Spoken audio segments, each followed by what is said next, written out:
show you today how to put your wonderful imagination right into the feeling of your wish fulfilled, and let it remain there and fall asleep in that state. And I promise you from my own experience, you will realize the state in which you sleep if you could actually feel yourself right into the situation of your fulfilled desire and continue therein until you fall asleep.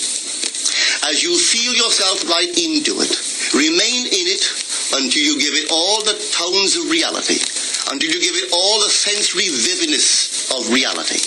As you do it, in that state, quietly fall into sleep.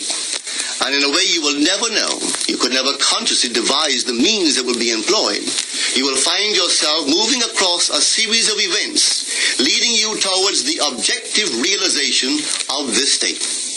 Now here is a practical technique. The first thing you do, you must know exactly what you want in this world.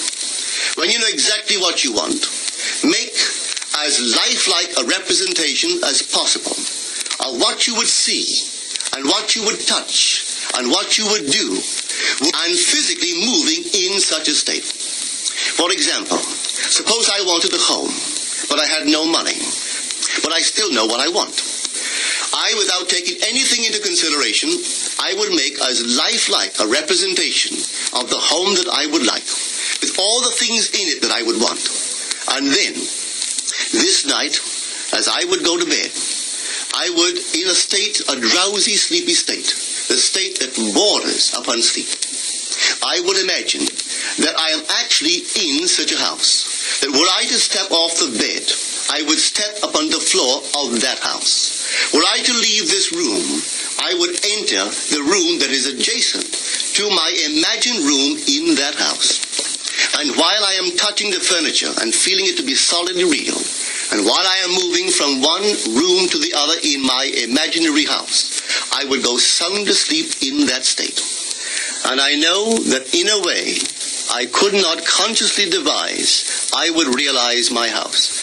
So if you choose the visualization method, that is straight from Neville Goddard's mouth, how you do it. You give it all the tones of reality in your imagination, as real as you could make it. Really put yourself into that scene, just like he said. And it may take some practice for you to do this. You know, I mean, pair it with affirmations. Use multiple ways to get there, right? And if it's something you really can't imagine for yourself, then maybe it's something you really don't want. Maybe you just think you want that because you think you're supposed to want it, right? Or you maybe desire the show-off aspect of it rather than the thing itself. Really get in touch with what you really, really want, because you should be using this for what you really, really want, not for what you think you should want, or because of some tangential reason associated with having the thing rather than the having of the thing. And you see what I'm saying? Like, for example, you may think you want a mansion. Say, let's go big, a mansion. You know, a millionaire or a billionaire's mansion. But you really can't imagine that because deep down you really don't want that. There's a lot of responsibility that comes along with that kind of money and success, right? So maybe you just want to show off. Maybe you just want other people to see you like that, and that's just like an ego thing. So really try to get in touch with what you really, really want and focus on that. So that's just my commentary, my opinion. Maybe if you can't really thoroughly, completely imagine it, it's not really what you want, and you need to get more in touch with yourself and really find out what it is you really want.